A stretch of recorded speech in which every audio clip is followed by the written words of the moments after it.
Mutual fund investments are subject to market risks. Read all scheme related documents carefully. सोनं इथून पुढे कुठे जाणार हा आज भारतातल्या प्रत्येक नागरिकाचा प्रश्न आहे.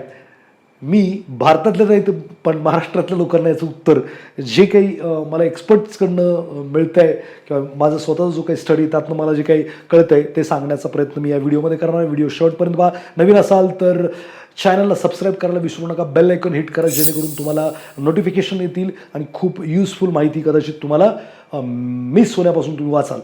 नमस्कार मित्रांनो, मी आकाश गोंदावले. मागचे 22-23 वर्ष झालं फायनान्समध्ये काम करतो आहे. 12 वर्षापासून ट्रेनिंग देतो आहे, लोकांना आर्थिक साक्षर करतो आहे. सोन्याबद्दलचा व्ह्यू प्रत्येक व्यक्ती आज वेगवेगळ्या पद्धतीने शेअर करतो आहे.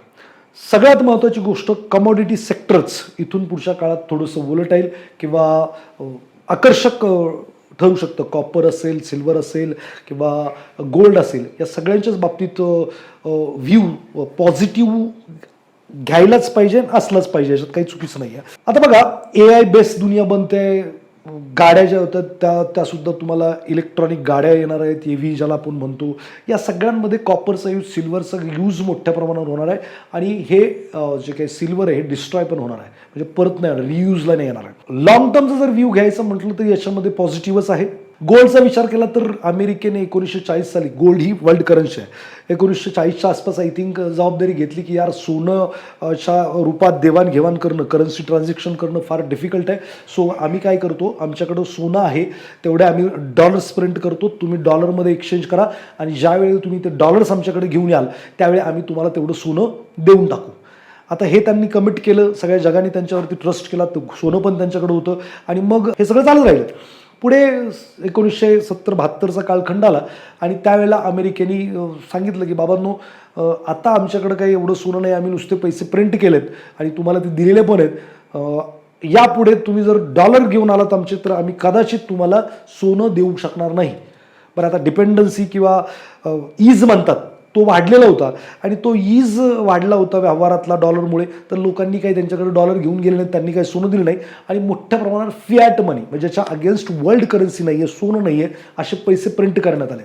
आता हे पैसे प्रिंट होत गेले, मग नुसती कागद छापतायत, देत आहेत, दुनिया वापरते आणि हे फक्त कागद देऊन माल घेत आहेत, आपण मात्र माल देऊन कागद घेतोय, अशी बरीचशी ती प्रोसेस आहे. आता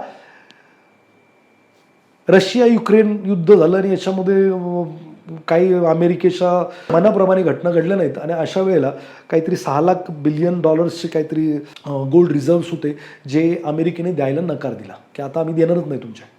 आणि हे रशियाबरोबर घडलं, याची भीती आता ह्या सगळ्या देशांना व्हायला लागली की मेजरली सगळ्या देशांचे जे पैसे त्यांनी काय केलेत, गोल्ड रिझर्व्स अमेरिकेकडं जे म्हणजे याच्यामध्ये कन्वर्ट करून ठेवलेले आहेत.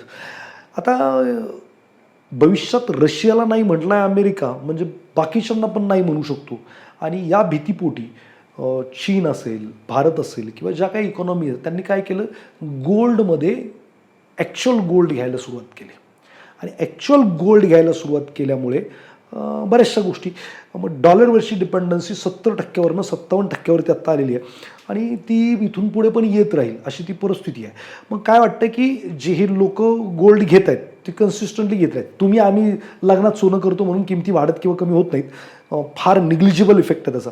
पण हे जे रिझर्व्ह बँक ऑफ इंडिया असेल किंवा ज्या काही मेन बँका असतात देशाच्या, त्या बँका काय करतायत, जी करन्सी, मेन करन्सी गोल्ड आहे तिला ॲक्वायर करण्याचा प्रयत्न करताय. याच्यामुळं इथं स्ट्रक्चरल ग्रोथ दिसते. बरं, आत्ता रिस्क रिवॉर्ड फेवरेबल आहे का, तर आत्ता रिस्क रिवॉर्ड माझ्या हिशोबाने फेवरेबल नाही आहे. But over a period of time हे वाढू शकतं. आता बघा, याच्यामध्ये पण होऊ शकतं की चायना सगळ्यात जास्त गोल्ड ॲक्वायर करेल आणि ते म्हणेल की तुम्ही आमचा युआन वापरा आणि त्याला जे काही स्थान डॉलरचं होतं त्या ठिकाणी ते येऊ शकेल. हे जर भारताचा विचार केला तर भारत या गोष्टीच्या विरोधात जाईल. भारत म्हणेल चीनकडे का जाऊ द्यायचं. पण भारताला डिपेंडन्सी डॉलरवरती पण ठेवायची आहे आणि सगळ्याच म्हणजे हे गुंतागुंतीचा सगळा कार्यक्रम आहे की बाबा चायना पॉवरफुल झाला तर भारतासाठी धोका आहे. सगळ्यात मोठा शत्रू जर आज भारताचा कोणी विचारात घेतलं तर चायना आहे किंवा जगाचाच शत्रू होऊ पाहतोय चायना किंवा बऱ्याचशा गोष्टी आहेत. सो इन शॉर्ट, भारताला डॉलरची डिपेंडन्सी पण पाहिजे. लगेच हातवली तर चीन लगेच ती जागा घेऊन टाकेल, ती चीनला द्यायची नाही आहे आणि मग भारत दोन्ही बाजूनी खेळणार. आणि भारत फार प्रमुख भूमिका आत्ताच्या काळात निभावतो आहे. मॉरल ऑफ द स्टोरी, सोन्याबद्दल काय करायचं. सोनं तुम्ही पडताना जेव्हा जेव्हा 10-20% करेक्शन येईल तेव्हा ॲक्वायर केलं तर बेस्ट राहील असं मला वाटतं. वाढताना म्हणजे उगीच मिसिंग रॅली असं न करता जाऊन किती पण मागवते जाऊन घेणं हे काही मला तितकंसं योग्य नाही वाटत. अमेरिकेचा विचार केला तर अमेरिकासुद्धा काय करणार आहे, मला असं वाटतं की त्यांना पण जे गोल्ड आहे ते वाढलेलं काही कामाचं नाही आहे. सो ते त्याच्यावरती पण दबाव आणण्याचा प्रयत्न करतील आणि मग ते अमेरिकेत जास्त प्रमाणावर जे काही पेपर गोल्ड ट्रेड होतं याचे मार्जिन्स आहेत ते मोठ्या प्रमाणावर अमेरिकेने वाढवले आहेत सध्या. मग आता ते वाढतच गेले तर जे डिमांड आहे म्हणजे ज्यांना डिलिव्हरी नको आहे, फक्त कागदी घोडे नाचवायचे, या लोकांची डिमांड मार्जिनमुळे कमी होऊ शकते आणि जर ही कमी झाली तर सोनं थोडंसं स्टॅग्नंट होऊ शकतं, थोडंसं करेक्शनमध्ये येऊ शकतं. आणि त्यावेळेला जर तुम्हाला तुमच्या ओव्हरऑल इन्व्हेस्टमेंटमधली जर 5-10% इन्व्हेस्टमेंट गोल्डमध्ये करायची तर डेफिनेटली तुम्ही करू शकता. बाकी राहिला प्रश्न ब्रॉन्झ आहे किंवा सिल्वर आहे, तर आता चीनने तर सांगितलं आम्ही काय सिल्वर एक्सपोर्ट करणार नाही आहे, बरंचसं काही त्याचं आहे. पण या सगळ्या गोष्टींमधून मला असं वाटतं की चीनचा फार मोठा डाव आहे. इथून मागे पण त्यांनी बऱ्याच वेळेला अशा काही गोष्टी केलेल्या आहेत आणि त्याच्यामुळं चीन आता 50% मला वाटतं मेक्सिको सगळ्यात जास्त सिल्वर प्रोड्यूस करतो आणि चीन त्याच्यानंतर सेकंड नंबरला आहे. चीनमध्ये स्वतः त्यांचंच कन्झम्पशन फार मोठ्या प्रमाणात, जेवढं म्हणजे 70% और 60-70% ते चांदी स्वतः जगाची कन्झ्युम करतायत. सो त्यांनी एक्सपोर्ट करणं नाही करणं एवढं काही मोठा इफेक्ट येईल असं नाही वाटत आहे. Let it be. पण चांदी ही जास्त वोलेटाईल राहील, जोरदार खाली करत राहणार आहे. तर जर मला विचाराल काय व्ह्यू याच्यामध्ये घ्यायचं तर मेटलवरती सगळेच मेटल बऱ्यापैकी चांगलं करू शकतात, कारण डिमांड तर आहे आणि आत्ता जग बदलतं आहे. AI शिफ्ट होतो आहे आपण, EV येतं आहे, एनर्जी शिफ्ट करतो आहे आपण. म्हणजे पहिले जे काही कोल एनर्जी होती किंवा क्रूड एनर्जी होती त्याच्यावरून आपण शिफ्ट करतो आहे, ज्याच्यामध्ये सोलर पॅनल आहेत, हे आहेत ते. याच्यामध्ये धातूंची रिक्वायरमेंट आहेच आहे, तुम्हाला काही तो विषय बनत नाही. कॉल तुम्ही असा घेऊ शकता की डायरेक्ट कसं घ्यायचं तर आपल्याला MCX जाऊन घ्यायला लागेल. बाकी सोनं चांदी आपण घेऊ शकतो पेपर गोल्डच्या माध्यमातून. काही फंड आहेत त्याच्याबद्दल पण आपण विचार करू शकता, म्युच्युअल फंडमध्ये ज्याच्यामध्ये जे डायरेक्टली कमॉडिटीशी डील करतात काही EMCकडे आहेत. सो सर्च करा. अदरवाईज नेक्स्ट टाईम मी जेव्हा सर्च करून घेऊन येईल. आता मला हे सुचलं की काही फंड आहेत कमॉडिटीमध्ये डील करतात, त्याच्यामध्ये तुम्ही पैसे लावू शकता. बाकी सोन्याबद्दल 5-10% ॲलोकेशन काही हरकत नाही, पण डायरेक्ट लई वाढते म्हणून भागात जाऊन घेणं हे काही तितकंसं शहाणपणाचं नाही आहे. अमेरिका पण याला कंट्रोलमध्ये ठेवण्याचा प्रयत्न करेल. भारत पण डायरेक्ट लई ॲग्रेसिव्ह जाईल सोन्याकडं असं वाटत नाही आहे. बाकी आपण जनतानी लई काही डिमांड केली म्हणून सोनं लई वाढणार कमी होणार असं काही नाही आहे. चीन घेत आहे, त्याची कॅपॅसिटी खूप चांगली आहे, बट किती घेणार तो पण मोठा प्रश्नच आहे. So let it be. Make simple.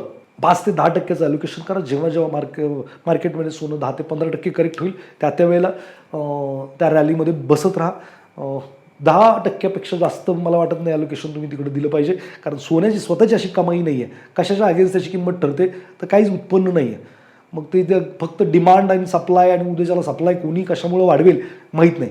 So जास्त लईच वेटेज देण्याची गरज नाही आहे, पण 10% मी म्हणेल की तुम्ही नक्की टाका.